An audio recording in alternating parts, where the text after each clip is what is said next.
Hello and welcome to today's video. आज हम fungi और उसकी जनरल कैरेक्टरिस्टिक्स के बारे में स्टडी करेंगे। Okay, you can see the structures of mushrooms over here. ये भी फंजाई होती हैं, ठीक है। तो this is assistant professor Muskan Jain and let's start. Introduction to fungi. So first of all, fungi क्या होते हैं? इन्हें हम हिंदी में कहते हैं कवक, ठीक है। फंजाई आर यूकैरियोटिक, यह यूकैरियोटिक होते हैं। स्पोर प्रोड्यूसिंग मतलब ये बीजाणु उत्पन्न करने वाले होते हैं। ऑर्गेनिजम्स मतलब जीव होते हैं। स्पोर प्रोड्यूसिंग ऑर्गेनिज्म मतलब बीजाणु उत्पन्न करने वाले जीव। That feed on organic matter, जो कि कार्बनिक पदार्थों पर निर्भर होते हैं। So in the definition of fungi we studied कि fungi क्या होते हैं? They are eukaryotic spore producing organisms and they fed on organic matter, मतलब यह कार्बनिक पदार्थ पर निर्भर करते हैं अपने भोजन के लिए, ठीक है। You can see the structures of fungi here. अभी हम और जानेंगे कि रियल लाइफ में हम फंगस की ग्रोथ कहाँ पर देख सकते हैं। Then fungi are non green. Fungi क्या होते हैं? दे आर नॉन ग्रीन, मतलब ये ग्रीन कलर के नहीं होते हैं। क्यों नहीं होते हैं ग्रीन कलर के? क्योंकि दे लैक्स क्लोरोफिल, इनमें क्लोरोफिल नामक पदार्थ नहीं पाया जाता, ठीक है। Then they are heterotrophic. Heterotrophic मतलब विषमपोषी होते हैं। विषमपोषी या हेटेरोट्रॉपिक का मतलब होता है दूसरे ऑर्गेनिजम्स के ऊपर अपनी फूड के लिए ये डिपेंडेंट होते हैं, ठीक है। तो इस तरीके के जो ऑर्गेनिजम्स होते हैं जो नॉन ग्रीन एंड हेटेरोट्रॉपिक होते हैं, इन्हें हम फंजाई या कवक कहते हैं। आप कुछ कवकों के स्ट्रक्चर्स या यहाँ पर देख सकते हैं, ठीक है। Then let's go to the next slide. Kingdom fungi, इसमें क्या क्या आता है? तो इसमें आते हैं ईस्ट, मोल्ड्स, मशरूम्स, ठीक है। किंगडम फंजाई को हम बोलेंगे जगत फंजाई या कवक। देन सेल स्ट्रक्चर की अगर हम बात करें तो these are eukaryotic cells. Cell wall is made up of chitin, ये यूकैरियोटिक कोशिकाएं होती हैं और इनकी जो कोशिका भित्ति होती है, इनकी जो सेल वॉल होती है, ये काइटिन नामक पदार्थ से बनी हुई होती है, ठीक है। किस पदार्थ से बनी होती है? काइटिन से बनी हुई होती है। जैसे प्लांट्स की सेल वॉल सेल्यूलोज से बनी होती है, वैसे ही फंगस की जो सेल वॉल होती है वो काइटिन से बनी हुई होती है। देन मोड ऑफ न्यूट्रिशन, तो इनका जो मोड ऑफ न्यूट्रिशन है वो है हेटेरोट्रॉफिक, मतलब विषमपोषी। और ये जो विषमपोषी जीव हैं ये है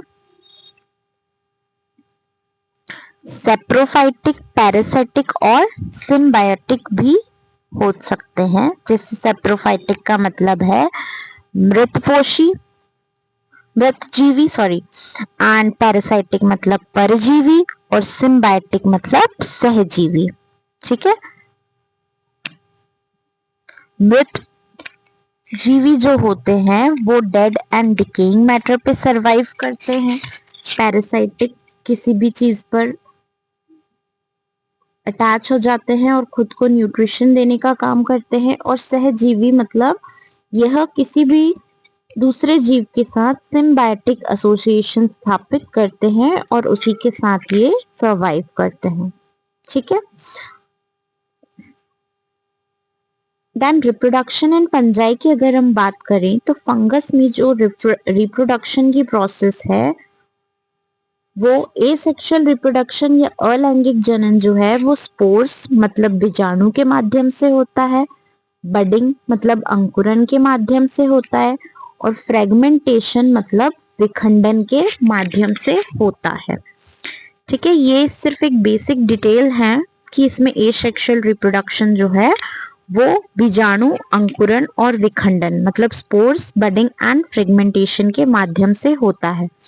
then if we talk about sexual reproduction in fungi तो ये होता है गैमेटेंजियल कांटेक्ट से, मतलब गैमेट के मिलन से, प्लाज्मोगैमी से और कैरियोगैमी से। सो ये रिप्रोडक्शन इन फंजाई हो गया। देन हैबिटेट की अगर हम बात करें कि फंजाई कहाँ ग्रो करती है तो fungi grow in moist and dark places, जहां पर अंधेरा होता है, गर्म स्थान होते हैं, नमी वाले स्थान होते हैं, वहां पर कवक ग्रो करता है। जैसे आप लोगों ने कभी कभी कहीं पर लकड़ी देखी होंगी, बड़े बड़े लकड़ी के टुकड़े पड़े हुए होते हैं, उन पर आपको छोटे छोटे फंगस की ग्रोथ दिखती है। कहीं भी ये ऐसी जगह हो जहां नमी हो, अंधेरा हो या गर्म स्थान हो तो वहां पर ये फंजाई अपनी ग्रोथ करने लगता है। ठीक है। Then types of fungi. अब टाइप्स ऑफ फंजाई में यहां पर दिया हुआ है जाइगोमाइकोटा, एस्कोमाइकोटा, बेसिडियोमाइकोटा, ड्यूटेरोमाइकोटा। एक और भी है होता है जिसे हम कहते हैं मैस्टिगोमाइकोटेना। ठीक है, तो these are 5 types of fungi जिनके बारे में हम डिटेल्स में अगले वीडियोस में देखेंगे। Then importance of fungi. Fungi की अगर हम इम्पोर्टेंस की बात करें कि भाई इनकी क्या महत्वता है तो दे आर डिकम्पोजर्स, ये डिकम्पोजर्स होते हैं। फूड के फॉर्म में भी हम इनका यूज करते हैं, मतलब मशरूम, आप सभी ने बटन मशरूम खाए होंगे और अलग अलग वेराइटीज के मशरूम खाए होंगे, तो they are used as food also. They are used in medicine, है ना। पेनिसिलिन जो है एक मेडिसिन है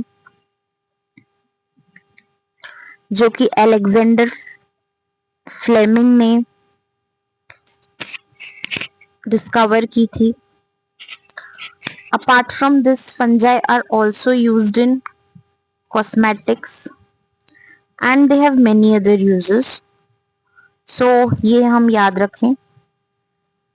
then harmful effect of fungi. अब फंजाई के हार्मफुल इफेक्ट्स क्या हैं?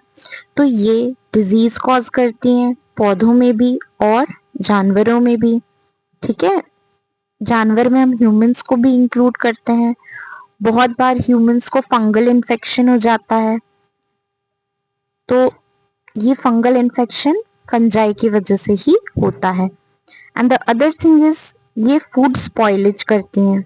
आपने अपने घरों में भी देखा होगा, किचन में कभी कोई चीज बहुत समय तक रखी रहती है, लंबे समय तक रखी रहती है, तो वो स्पॉइल होने लगती है। स्पॉइल होने लगती है मतलब खराब होने लगती है। तो फंजाई कॉजेज डिजीजेस, है ना, and it also causes food spoilage.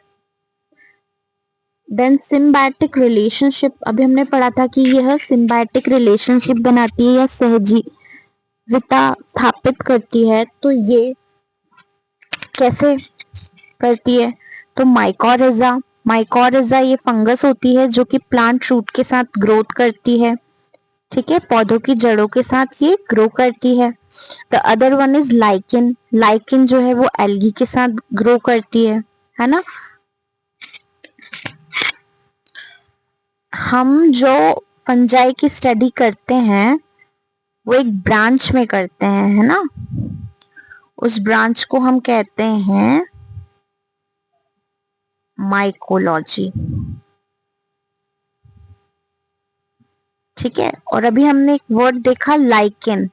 तो लाइकेन जो है वो एल्गी और फंजाई के बीच की एक कड़ी है, लिंक है। ठीक है, तो ये दो चीजें आप बिल्कुल ध्यान रखें कि the study of fungi is known as mycology and lichen is a connecting link between algae and fungi. Then economic importance की बात करें तो इकोनॉमिक इंपॉर्टेंस में algae is used in alcohol fermentation, शराब निर्माण में इसका यूज होता है। चीज एंड ब्रेड प्रोडक्शन में भी इसका यूज होता है, मतलब ये बेकरी इंडस्ट्री के लिए भी बहुत इंपॉर्टेंट है। बेकरी इंडस्ट्रीज से मैं आपको एक चीज क्लियर कर दूं कि आपने एक फंजाई का नाम सुना होगा, सैक्रोमाइसीस सेरेविसिए।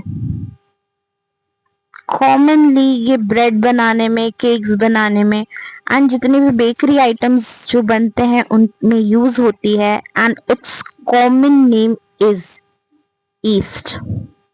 ठीक है, तो हम ध्यान रखें कि ये बेकरी में भी यूज होती है। Then interesting facts about fungi. जो फंजाई होता है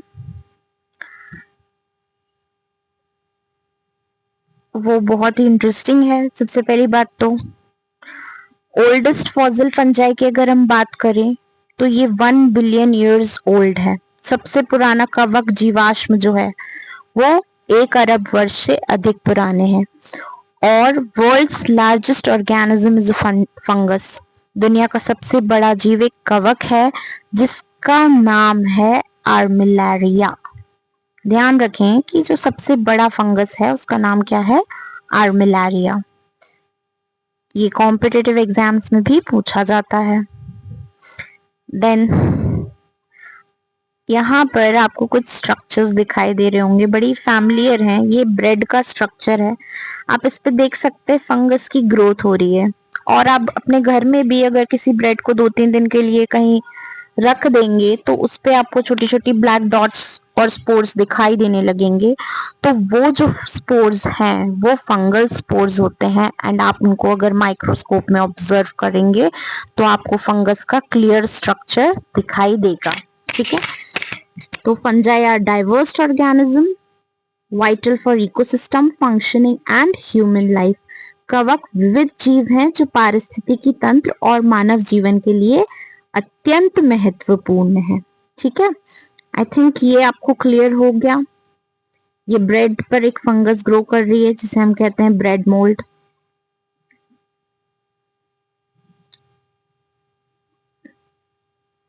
तो फर्स्ट स्लाइड पर जरा हम आ जाएं, फंगस की स्टडी को क्या कहते हैं, माइकोलॉजी,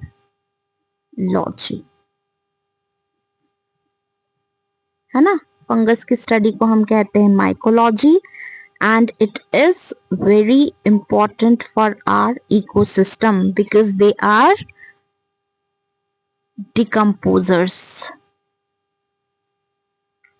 और आप इस फंगस को आर्टिफिशियली भी ग्रो कर सकते हैं लेबोरेटरी में। फंगस को आप लेबोरेटरी में आर्टिफिशियली ग्रो कर सकते हैं। फॉर एग्जाम्पल इसके लिए मैं आपको एक मीडिया बता देती हूँ, PDA, पोटैटो डेक्सट्रोस अगार मीडिया। ये जो PDA मीडिया है इस पर आप फंगस की ग्रोथ 72 आवर्स में देख सकते हैं।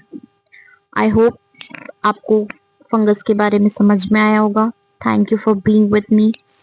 Please like, share and subscribe.